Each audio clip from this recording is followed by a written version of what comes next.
फांसी दो, दलितों को सुरक्षा देना होगा, दलितों को सुरक्षा देना होगा,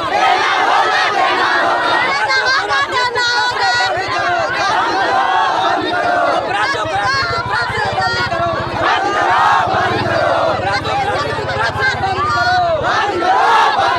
बहुजन समाज पार्टी तानशाही सरकार मुर्दाबाद, तानशाही सरकार मुर्दाबाद, अपराधों को राजनीतिक प्रश्रय देना बंद करो,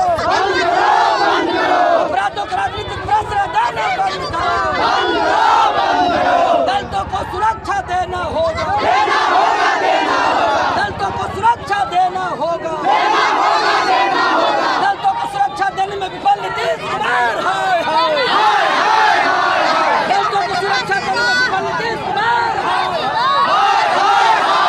बहुजन समाज पार्टी जिंदाबाद, सुश्री भान कुमारी मायावती जी जिंदाबाद, पुलिस अपराधी गठजोड़ मुर्दाबाद,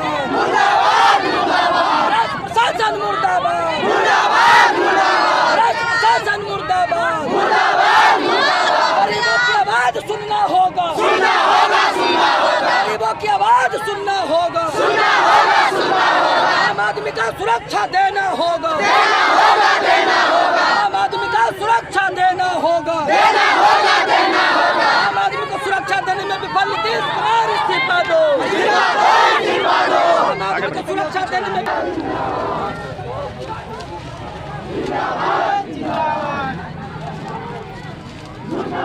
मुर्दाबाद, नहीं चलेगी, नहीं चलेगी। हाँ बोल रहे हैं, शुरू करें।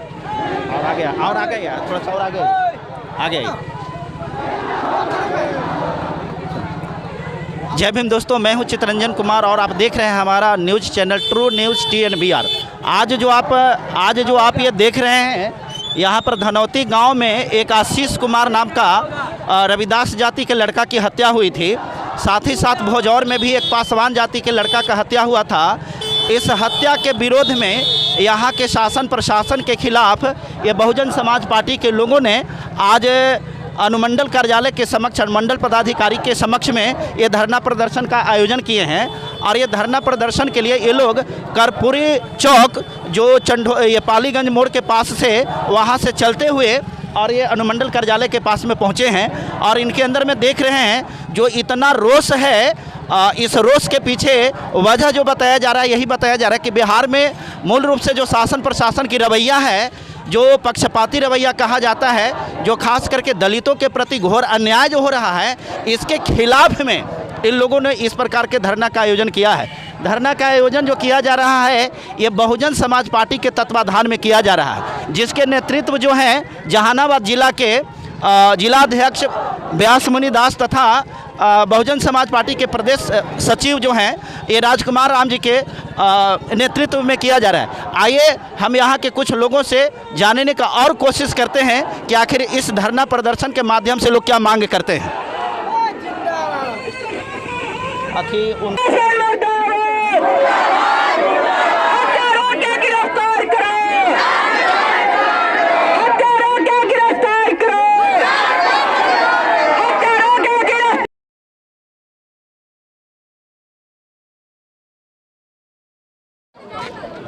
कहने का मतलब है कि हमें जो पदाधिकारी हैं हम लोगों को बुलाएं।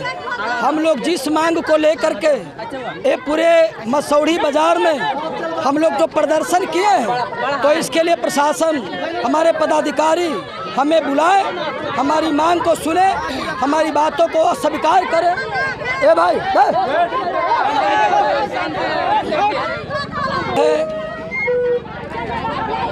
हम लोग नीतीश बाबू को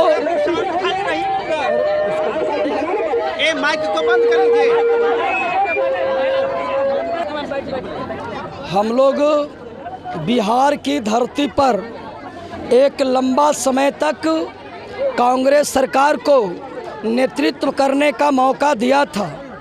कांग्रेस सरकार के विफलताओं से, कांग्रेस सरकार के कारनामे से तंग आकर के हम लोग बिहार के सरजमी पर 1990 में लालू प्रसाद यादव को चुनने का काम किया था।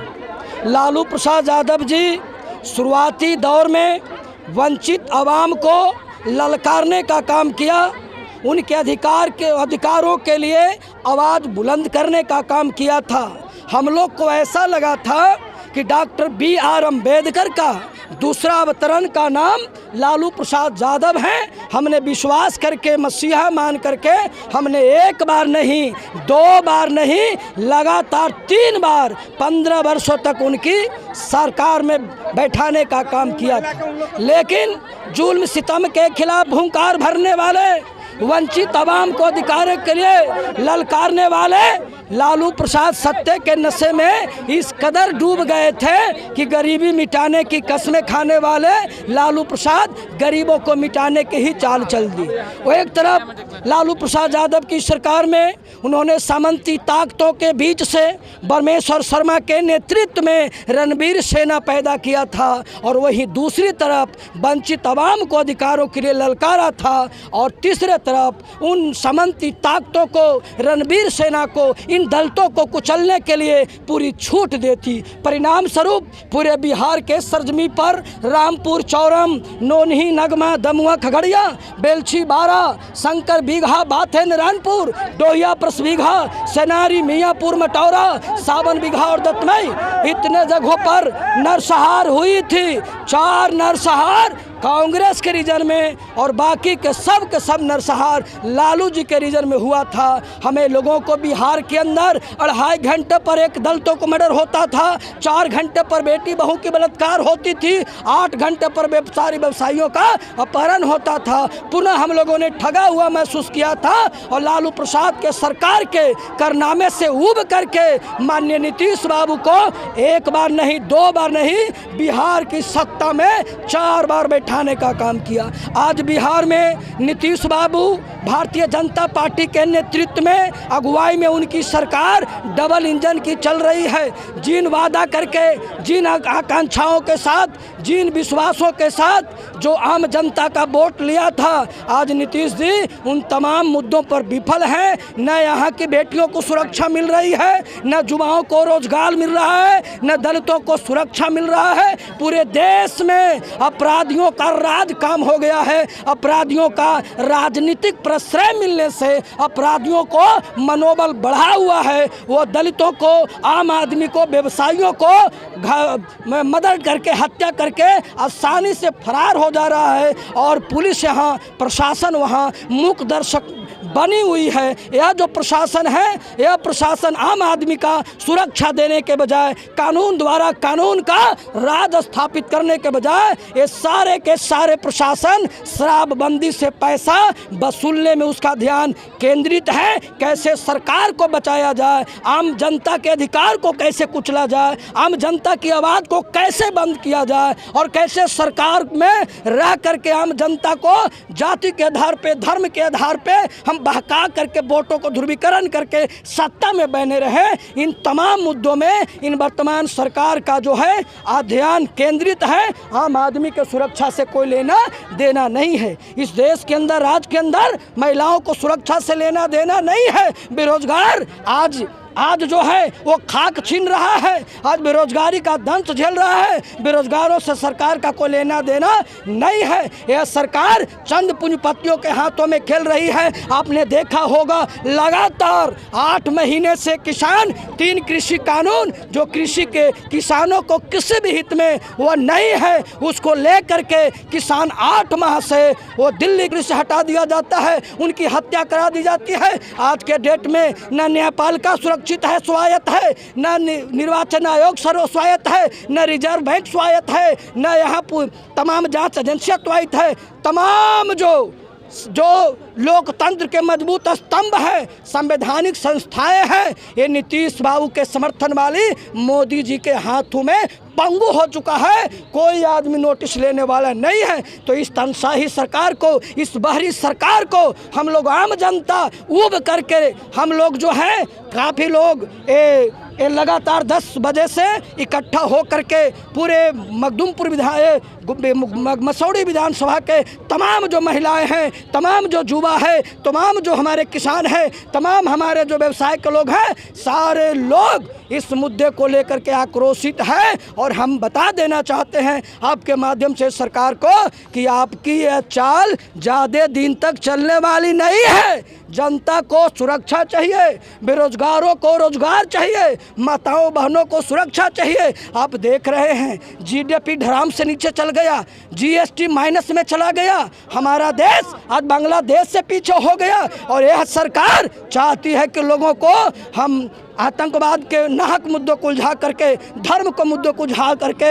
हम जो है हिंदू और मुस्लिम करके उसके वोटों को ध्रुवीकरण करके सत्ता में बहने रहे। निश्चित तौर पे इनकी सरकार की आम जनता इस बात को समझ गई है और आपने देखा होगा इसका परिणाम है पश्चिम बंगाल में नरेंद्र मोदी जी ने पूरी ताकत को झोंक दिया, पूरे मिशनरी को लगा दिया, पूरी अपनी शासन प्रशासन को लगा दिया। लेकिन मोदी जी को वहाँ जो चारों खाने चित ममता जी ने किया, इससे साबित हो गया कि अब मोदी जी पर से नीतीश जी के नेतृत्व वाली जो एनडीए सरकार है, लोगों का, आम आदमी का भरोसा, किसानों का भरोसा, युवाओं का भरोसा, महिलाओं का भरोसा, व्यवसायियों का भरोसा, यहाँ तक कि अब प्रशासन और मीडिया का भी भरोसा उठ गया है। तभी तो उनकी मुंह की खानी पड़ी। अब उत्तर प्रदेश में परम आदरणीय बहन कुमारी मायावती जी के नेतृत्व में सर्व समाज के लोग बड़ी आशा भरी निगाह से देख रही है कि पूरे देश में एक राष्ट्रीय नेता हैं, एक अभिनेत्री हैं, बहन कुमारी मायावती जी, जो हम लोगों को सुरक्षा देंगी, बेरोजगारों को रोजगार देंगी, सारे लोगों को, देश की अर्थव्यवस्था को मजबूत करेंगे, जीडीपी को ग्रोथ को आगे बढ़ाएंगे। और जो कभी सोने की चिड़िया कही जाती थी बहन कुमारी मायावती जी, वह सोने की चिड़िया बनाने के लिए वहाँ पूरे लोग से सब लोगों का समर्थन मिल रहा है। और मैं डंके की चोट पे कह सकता हूँ कि यह तनसाई सरकार चलने वाली नहीं है। हमारी बात माननी पड़ेगी, दलितों को सुरक्षा देना पड़ेगा, आम आदमी को सुरक्षा देना पड़ेगा, बेरोजगारों को रोजगार चाहिए, व्यवसायियों को सुरक्षा चाहिए। देश को कैसे आगे बढ़ाया जाए, कैसे पुनः सोने की चिड़िया बनाई जाए, इस पे हमारे मुख्यमंत्री को नोटिस लेना होगा, अपराधियों को प्रश्रय देना बंद करना होगा, आम जनता की बात सुननी होगी। और यही सुनाने के लिए आप लोगों के बीच में आम जनता के प्रदर्शन के माध्यम से हम व्यास मुनिदास जिला अध्यक्ष जहानाबाद बहुजन समाज पार्टी मुखातिब हैं। और इस मांग को माननीय मोदी जी, नीतीश जी को इस प्रशासन के माध्यम से हम मैसेज देना चाहते हैं। सर, इसके द्वारा आप जो है प्रशासन से या नीतीश सरकार से आप क्या मांग करना चाहते हैं? मेरा मांग यह है कि आपने चुनाव में जो कहा था, आपके ब्रांड नेता माननीय नरेंद्र मोदी जी, नीतीश बाबू, इन्होंने आम आदमी को भरोसा दिया था कि हम कानून द्वारा कानून का राज स्थापित करेंगे। लेकिन उनके 20 साल के शासनकाल में कानून द्वारा कानून का राज स्थापित नहीं हो सका, उल्टे अपराधियों का राजनीतिक प्रश्रय मिल गया। दूसरी बात है, उन्होंने कहा था 2 करोड़ युवाओं को प्रति साल हम रोजगार देंगे। आज युवाओं से पूछ लीजिए, मैट्रिक इंटर को कौन कहे, BA MBBS PhD करके वो खाक छान रहा है। 4000 रुपया में दूसरे राज्य में वह काम करने को मजबूर है, वहाँ भी उत्तर भारतीयों के नाम पर उनके साथ भी सलूक बेहतर नहीं होता। तो हम कहना चाहते हैं कि जो पिछली सरकार ने आपने जो वायदा किया था, आप लोगों ने विश्वास जीता था, लोगों ने मैंडेट दिया था 2 करोड़ युवाओं को रोजगार के, महिलाओं को सुरक्षा की गारंटी के, देश की अर्थव्यवस्था कैसे आगे बढ़े, देश का GDP कैसे मजबूत हो, कानून द्वारा कानून का राज कैसे स्थापित हो, और डेमोक्रेसी का सबसे जो खूबसूरत पहलू है वह है भारत की संविधान की संघीय ढांचा, उसको कैसे और मजबूत बनाया जाए। विपक्ष की भूमिका है, कैसे विश्वास में लेकर के हम इस बिहार को समृद्ध बिहार के रूप में स्थापित कर सकें। इन उन्हीं के किए गए वादों पर मैं ध्यान दिलाने के लिए, मैंने ध्यान आकर्षित करने के लिए इस जन सलाब के बीच हम प्रशासनों के माध्यम से उनका बताना चाहते हैं। और यदि ऐसा नीतीश बाबू नहीं करते हैं तो वो भी समझ लें कि बंगाल तो झांकी है, यूपी अभी बाकी है।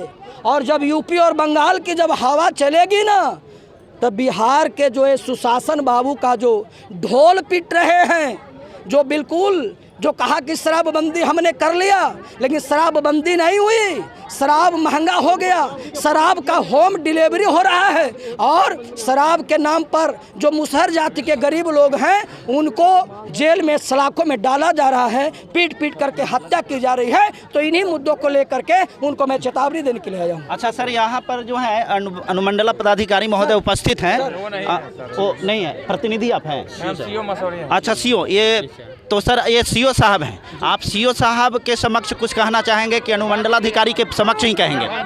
ऐसी बातें हैं, ऐसी बातें हैं, ए भाई शांत रहो। ऐसी बातें हैं, यदि सीओ अनुमंडल पदाधिकारी महोदय यदि मसौढ़ी के सरजमी पे ऑफिस में नहीं होते तो मैं मान लेता कि लॉ ऑर्डर की जिम्मेवारी उनकी बनती है। वह कहीं चले गए हैं, इसलिए वह अपने प्रतिनिधि के तौर पे, विकल्प के तौर पे सीओ साहब को प्रतिनियुक्त किया है।